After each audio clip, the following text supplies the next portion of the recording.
Good afternoon, platypuses. I hope you're all doing okay. I'm going to finish off the day by reading you a story, okay? So it's called A Magical Muddle. It was Monday evening at Cobweb School for young witches. Tabitha and her friends took their seats as their teacher, Miss Brewer, walked into the classroom. She was the strictest teacher in school. Today is a very important day, announced Miss Brewer. The head witch will be coming to inspect the school and we must all be on our best behaviour.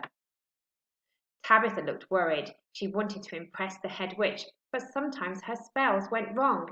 Tabitha needed a brilliant idea. At playtime, she crept into the library and found a dusty spell book. Inside it, there was a brain box spell. This will make me really clever, and that will impress the head witch, she thought. She took out her wand, but before she could cast the spell, she heard some footsteps. Tabitha knew she wasn't supposed to be inside at playtime, so she read the spell quickly and tried to remember it. Then she slammed the book shut and raced outside. When no one was looking, Tabitha started to spin. Swirling, twirling, whirling too, make me smart with a dibbly-doo. When Tabitha returned to class, Miss Brewer was angry. What will the head witch say when she sees this? She asked crossly. All of the days to have a cat in class. Can you see the cat there, sitting on the table?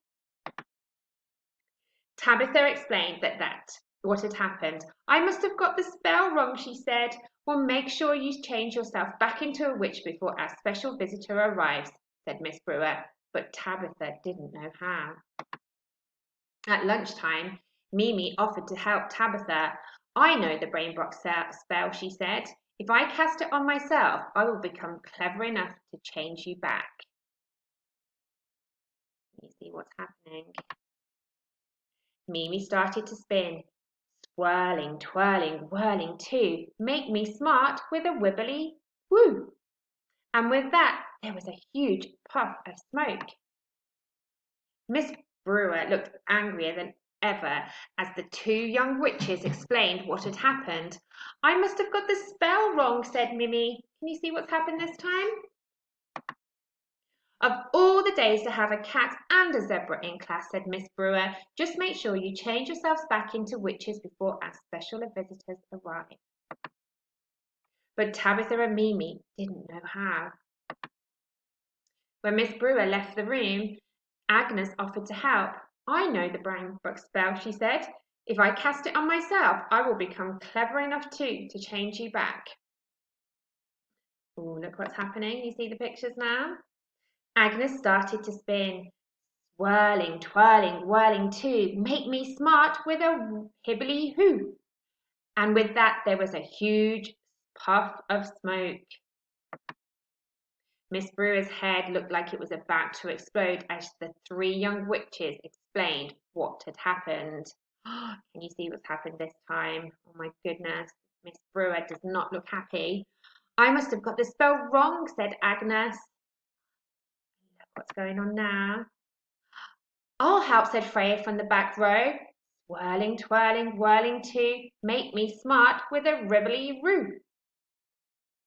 No, that's not it. Watch me, shouted Beatrix, coughing in the smoke. Smirling, twirling, whirling too, make me smart with a gibbly-goo. One by one, each young witch tried to cast the brain book spell on themselves, and one by one they got it wrong. Soon the room was full of animals.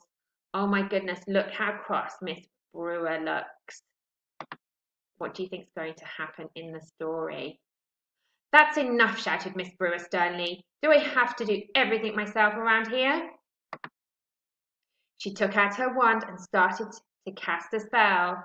Nimble, bimble, mend the glitches, turn these creatures back to... Achoo! Miss Brewer sneezed and with a puff of smoke turned herself into a giraffe. Oh no, she cried. All of the days to be a giraffe. Look at that moment. And just at that moment, the door opened and in walked the head witch, who looked very shocked indeed. Oh dear. She turned to Miss Brewer, who was explaining what had happened, and began to laugh. What a welcome, the head witch chuckled. I just love to see young witches who want to give things a try and help each other out. Miss Brewer stopped, looking so worried, and began to laugh as well. Now, said the head witch, putting some ticks on her inspection sheet, I'm feeling quite left out. Who can turn me into a unicorn? Tabitha raised her paw. I don't know if I can, she said, but I will give it a try. Just do your best, said the head witch, and don't worry if it goes wrong. I always did like surprises. I hope you enjoyed the story, platypuses. Have a lovely weekend.